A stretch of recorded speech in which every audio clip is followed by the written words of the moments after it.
कुछ लोग ऐसा कह सकते हैं कि आप कह रहे हो कि इस देश में ब्राह्मणों का राज है, तो क्या नरेंद्र मोदी ब्राह्मण है? बिल्कुल नहीं है। ये बैकवर्ड है, ये बैकवर्ड है, ये ओबीसी का आदमी है। नरेंद्र मोदी ओबीसी का आदमी है, मगर ये नरेंद्र मोदी ब्राह्मणों के द्वारा नॉमिनेटेड है। नॉमिनेटेड बाय ब्राह्मण। आप लोगों को थोड़ा याद दिलाता हूं,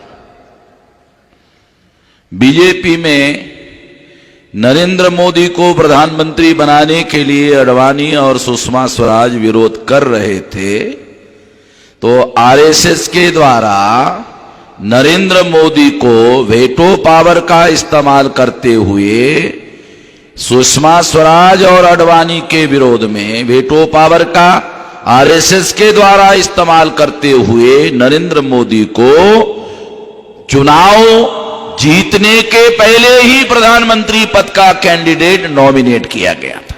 गोवा में यह रेजोल्यूशन घोषित किया गया था।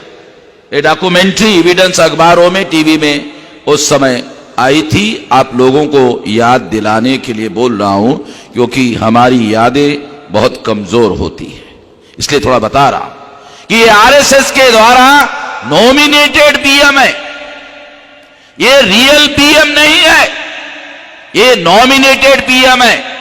ये nominated by Brahmins and those who nominate. किसने नॉमिनेट किया? ब्राह्मणों में नॉमिनेट किया। इसका मतलब है अगर नरेंद्र मोदी नाम के ओबीसी को अगर ब्राह्मणों ने नॉमिनेट किया, तो असली पावर ब्राह्मणों के पास है, जिन्होंने उसको नॉमिनेट किया। मैं देहाती आदमी हूं, किसान का बेटा हूं, इसलिए आपको उदाहरण देकर यह बात कहना चाहता हूं। जब खेतों में फसल आती है तो पंछी आते हैं और फसल के दानों का नुकसान करते हैं, तो किसान जो अनपढ़ होता है वो लकड़ियों में फटे पुराने कपड़े डालता है और फटे पुराने कपड़े डालकर एक फटा पुराना किसान खड़ा करता है और उसको खेती में जाकर गाड़ देता है। ऐसा गाड़ देता है, आप लोगों को भी मालूम होगा, ऐसा गाड़ देता है। और दूसरे दिन पंछी आते हैं और एक पंछी दूसरे पंछी को कहता है, देखा किसान है। अब किसान तो है नहीं, मगर एक पंछी दूसरे पंछी को कहता है, देखा किसान है।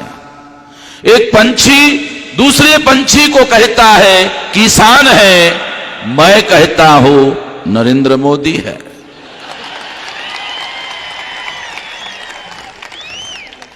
मराठी में उसको बुजगावना बोलते हैं। आप लोग मराठी जानते हैं, इसलिए आप लोगों को समझ में आया होगा। तो ये बुजगावना है, ब्राह्मणों का बुजगावना। तो इसलिए मैंने नरेंद्र मोदी का नाम मोदी बदल दिया है नरेंद्र बुजगावने। आज से नरेंद्र मोदी का नाम नरेंद्र बुजगावने। साथियों,